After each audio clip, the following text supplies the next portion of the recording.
Kahit nga winter na dito sa UAE, kailangan pa rin magpayong. Dahil bago nga ang payong ko, nag-enjoy akong gamitin. And for today's video, meron nga akong racket kay Madam Kabayan. Yan, straight naman siya. May pagka-wavy lang. At saka maraming tutsang. 7 to. Pagka-apply ko nga ng keratin product, tinakpan ko na at i-leave ng 1 hour. After 1 hour na, pinapatuyo ko na at ready ng plansyahin.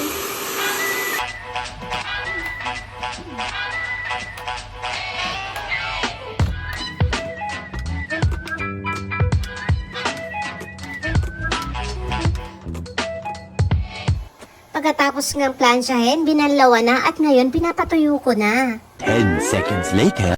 Ayan ang finished product. Si Madam, yayamanin na. O, diba? Ayan. Kintab-kintab. Ganun natin, paano? Ayan. O, smile naman, Madam. Happy si Madam sa result ng hair niya. At dahil pabakasyon siya ng Pinas, mas lalo siyang happy. Habang binibidyo at pinipicturan ko nga pala si Madam, sabi niya wag na raw tingnan ng background.